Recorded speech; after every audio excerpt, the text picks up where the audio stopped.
சகோதரர்களே, பெரியார்களே, தாருல் உலூம்கள் ஏராளம்.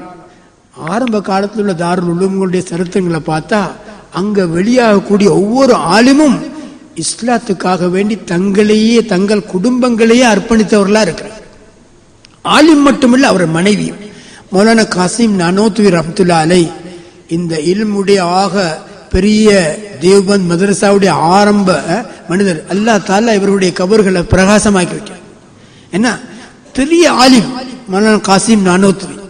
அதனாலதான் தேவ்பந்த்ல ஃபாரிக் ஆகக்கூடிய உலமாக்களை காசிமின்னு சொல்லுவாங்க. எப்படி எங்கட ஹாஷிமின்னு சொல்றாங்க. நீ மக்களுக்கு காசிமின்னு சொல்றத நிஸ்பத் தொடர்பு யாரு, இவர் எவ்வளவு பெரியவர்னு தெரியாது. மௌலானா காசிம் நானோத்வி ரஹ்மத்துல்லாஹி அலைஹி பெரிய ஆலிம்.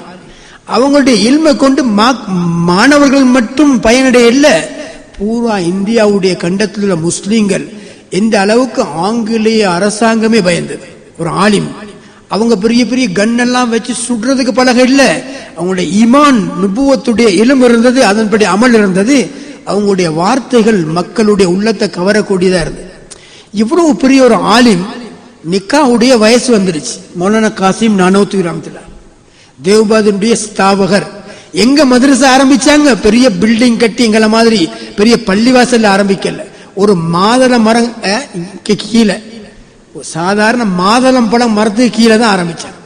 அந்த இடம் இப்பவும் இருக்கும் யூபியில, தேவ்பந்த் மதரசாக்கு பக்கத்துல பரக்கத்தான இடம் மதரசா. அதுல ஒரு பாடம் என்னன்னு சொன்னா, மதரசா நடத்தணும்னு சொன்னா பெரிய பெரிய பில்டிங் பெரிய பெரிய கமிட்டி இருக்கணும்னு இல்ல. மதரசாக்கு அடிப்படை இஹ்லாஸ், அல்லாஹ் மீது தவக்குல். இப்ப அது மரத்தடியில ஆரம்பிச்சாலும் அது தாருல் உலூம் செழிப்பா வரும். பெரிய பில்டிங் எல்லாம் போட்டு அல்லாஹ்வுடைய தவக்குல் இல்ல ஆரம்பிச்சா, சில மதரசாக்கள் அப்படி ஆரம்பிச்சு பில்டிங் மட்டும்தான் இருக்கு, ஆளும் இல்லை. இப்ப ஜின்னாத்துகள் இருக்குது. அந்த பில்டிங்க்கு யார் போய் ஆரம்பிச்சாலும் ராவைக்கு பிள்ளைகள் தூங்க இயலாது. ஆனா மதரசா பெரிய பெரிய மனிதர்கள்லாம் பணம் கொடுத்து கட்டினது. ஆனா இந்த தாருல் உலூம் தேவ்பந்த் எங்கட இப்ப வந்திருக்கக்கூடிய எல்லா பெரியார்கள் இந்தியாவுல, பாகிஸ்தான்ல, உலகத்துல எங்கெங்கெல்லாம் மதாரிச தீனியாக்கள் நடக்குதோ, அது ஆஸ்திரேலியாவில் இருக்கலாம், யூரோப்பாவில், ஏசியாவில், ஆப்பிரிக்காவில், இந்த சில்சிலாவில் அடித்தளம் தாருல் உலூம் தேவ்பந்தா இருக்கு. மக்களுக்கு ஸ்ரீலங்காவில் உள்ளவங்களுக்கு அதிகமானவங்களுக்கு தெரியாது, பாமர மக்களுக்கு. உலமாக்களும் அங்க போயிருந்தவங்களுக்கு தான் தெரியும். அவ்வளவு பெரிய அல்லாஹ்வுடைய இல்முடைய, இப்ப போனாலும் இல்முடைய வாசம் அங்க வரும். இவ்வளவு முன்னேற்றமான காலத்துல, அது பெரிய பெரிய முன்னேற்ற நாடுகள்ல போனாலும் அங்க போனா இல்ம் படிக்கணும்னு ஒரு ஆசை வரும். அந்த சூழல் அப்படியான மக்கள் வாழ்ந்து மௌத்தாகி அடங்கி இருக்கிறாங்க. அந்த கபிரிஸ்தான்களுக்கு போனாலும் கூட அங்க ஒரு நிம்மதி. ஏன்னா அவர்களுடைய தியாகம். மௌலானா காசிம் நானோத்வி ரஹ்மத்துல்லாஹி அலைஹி பெரிய ஆலிம். அவருக்கு பொன் கொடுக்கறதுக்கு தயாரானார். அவர் பெரிய சௌத்ரி, ஒரு ஊருக்குள்ள எத்தனையோ ஏக்கர், பெரிய பணக்காரர். மகளும் ரொம்ப அழகானவர். அவர் நல்ல தீன்தாரா இருந்தார், பணம் இருந்தது. அதனால அவர் விரும்பினார் தன்னுடைய மகளை ஒரு நல்ல ஆலிமுக்கு கட்டி கொடுக்க. மௌலானாவை பார்த்தா அவங்களுக்கு ஆசை, சின்ன வயசு, நல்ல அறிவுத்தரம். அவங்களுக்கு நிக்கா செய்து கொடுத்தாங்க. என்னுடைய உஸ்தாத் சொல்ல நான் கேட்டிருக்கேன் இந்த சம்பவத்தை. சொன்னாங்க, மாப்பிள்ளை வீட்டுக்கு பெண்ணை அனுப்பினாங்க. யாரு? பெரிய ஆலின்ற வீட்டுக்கு, பெரிய கோடி சோதரி, பெரிய பணக்காரருடைய மகள். கை நிறைய காப்பு, தங்க காப்புகள். காதுல அந்த இந்துஸ்தான்ல அந்த காலத்துல இந்துக்களுடைய போல நகை போடுவாங்க. எந்த அளவுக்கு நகை.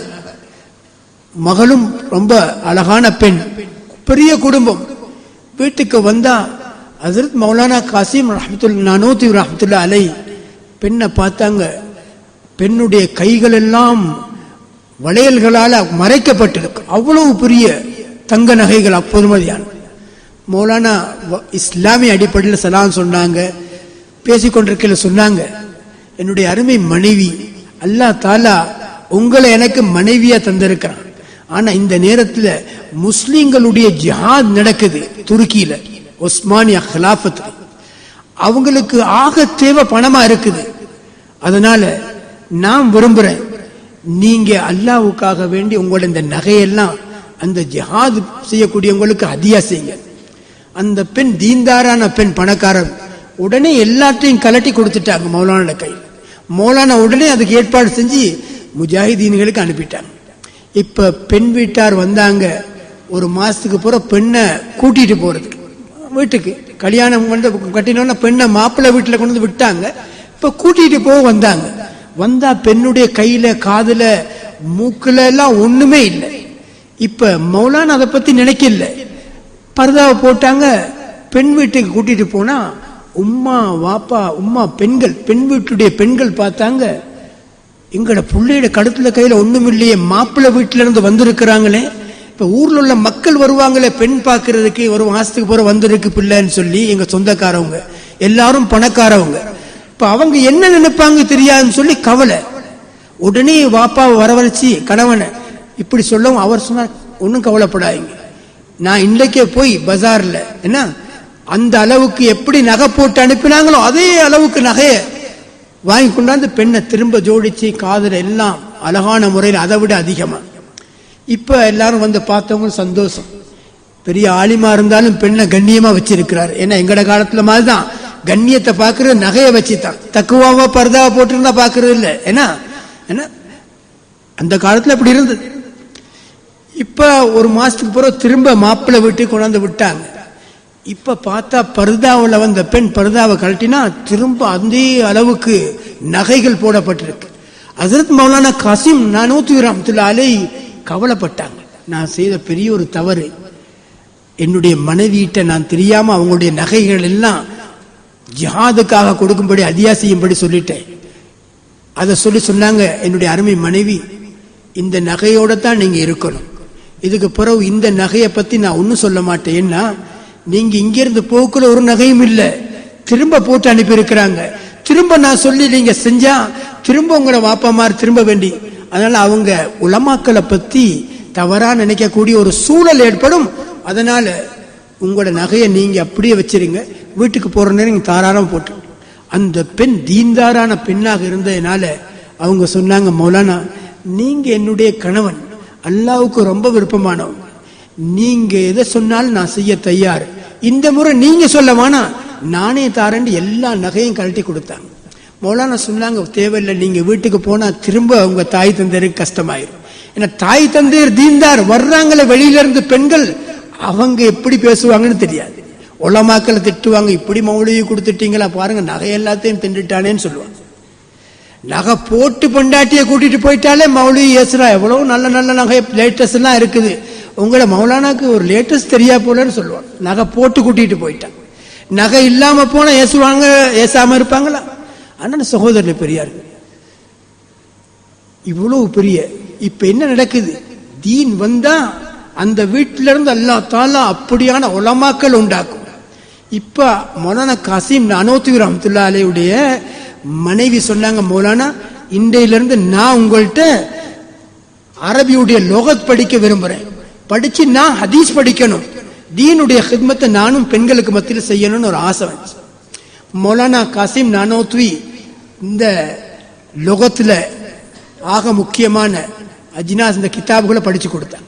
ஆரம்ப கிதாப் படிச்சு ஆலிமா ஆகி காரி தய்யூப் சாஹிப் ரஹ்மத்துல்லாஹி அலைஹி எழுதுறாங்க அவங்க கிதாபுல, நான் என்னுடைய மிஷ்காத்தை மௌலானா காசிம் நானூத்வி ஆட்சி கிட்ட படிச்சேன். காரி தய்யூப் சாஹிப் ரஹ்மத்துல்லாஹி அலைஹி எவ்வளவு பெரிய ஆலிம், ஸ்ரீலங்காவில் சொன்னா விளங்காது. எங்க மௌலானா புர்ஹானுதீன் அது இங்க இருக்கிறாங்க, அவங்களோட நிக்காவுக்காக வந்தாங்க, அதுக்கு போற அவங்க வரல. ஏன்னா அவங்கள பத்தி அங்குள்ள ஓதுற உலமாக்களுக்கு தான் தெரியும், அதனால மற்றவங்களுக்கு தெரியாது. ஆனா பூரா இந்துஸ்தான் யூரோப்ல காரி தய்யூப் சாஹிப் ரஹ்மத்துல்லாஹி அலைஹி தாருல் உலூம் தேவ்பந்துடைய பிரின்சிபலா இருந்தாங்க. பின்னால் அவங்களோட மக்கள் இருக்கிறாங்க, என்ன உலமாக்கள் படிச்சு கொடுக்குறாங்க. நான் சொல்றேன் பாருங்க, ஒரு பெண்ணுடைய தீன் வந்தோன்னு அந்த பெண்ணுக்கு அல்லாஹ் காரி தய்யூப் சாஹிப் ஒரு நாளைக்கு பயான் செஞ்சாங்க சஹரம்பூர் இஜ்திமாவுல, மக்ரிப்ல இருந்து ராவு 11:30 மணி வரையும். என்ன பிஸ்மில்லாவுக்காக வேண்டி பயான், பிஸ்மில்லா முடியல, அவ்வளவு பெரிய அறிவாளி. ஆனா இந்த சவாப் எல்லாம் யாருக்கு போகும், அந்த பெண்ணுக்கு. ஒரு பெண் ஆலிம், அவங்கள்ட்ட மிஷ்காத் படிச்சவங்க, பெரிய தேவ்பந்துடைய பிரின்சிபல். நான் என்ன சொல்றேன், தீன் வந்தா இதுதான் உலமாக்கள். உலமாக்கள் என்று சொன்னா எங்க நாங்க ஊருக்கு உபதேசம் செய்யறவங்க மட்டுமில்ல, எங்க வீட்டில இருந்தே ஆரம்பம் மதரசா. அல்லாஹ்வுடைய பெரிய கிருபை. இப்ப அப்படியான ஒரு சூழல், எத்தனையோ ஆலிம்கள் அல்ஹம்துலில்லாஹ்